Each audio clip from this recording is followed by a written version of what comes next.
सोचिए, 90 लाख किताबें।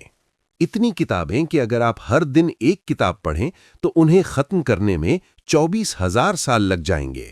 लेकिन 12वीं सदी में भारत के इतिहास में एक ऐसा काला दिन आया जब ज्ञान के इस महासागर को आग के हवाले कर दिया गया। कहा जाता है कि वो आग इतनी भयानक थी कि वो 1 या 2 दिन नहीं बल्कि पूरे 3 महीने तक जलती रही।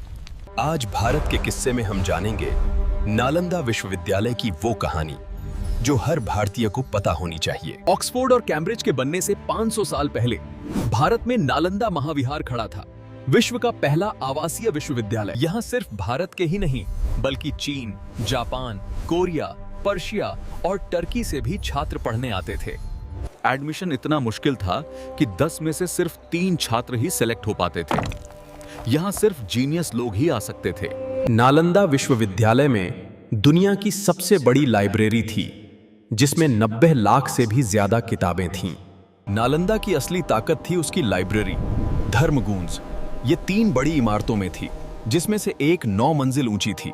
यहाँ सिर्फ धर्म नहीं बल्कि मैथमेटिक्स, एस्ट्रोनॉमी, मेडिकल साइंस और लॉजिक जैसे मुश्किल विषय पढ़ाए जाते थे। आर्यभट्ट, जिन्होंने दुनिया को जीरो दिया, माना जाता है कि वो भी इसी नालंदा के प्रमुख रहे थे। सोचिए, अगर वो लाइब्रेरी आज होती तो शायद भारत टेक्नोलॉजी में दुनिया से 500 साल आगे होता। तो इसे नष्ट क्यों किया गया? कहानी शुरू होती है तुर्की आक्रमणकारी बख्तियार खिलजी से, जो एक बार बहुत बीमार पड़ गया। उसके हकीम हार मान चुके थे। अंत में नालंदा के आयुर्वेद प्रमुख राहुल श्रीभद्र जी को इलाज के लिए बुलाया गया। खिलजी ने शर्त रखी कि वो भारतीय दवाई नहीं खाएगा। वैद्यराज ने उसे कुरान के कुछ पन्ने पढ़ने को दिए।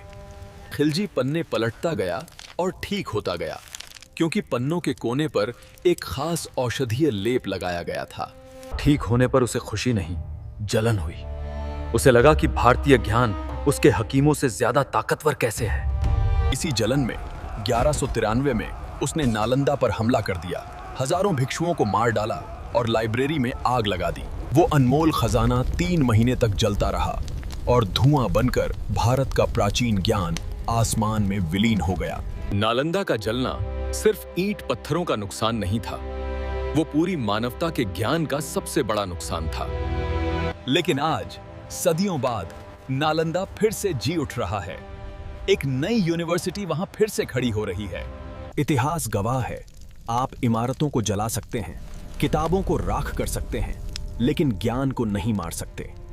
अगर आपको भारत के इस इतिहास पर गर्व और दुख दोनों महसूस हुआ तो इस वीडियो को शेयर जरूर करें। भारत के ऐसे ही अनसुने किस्सों के लिए अभी सब्सक्राइब करें भारत के किस्से को। जय हिंद।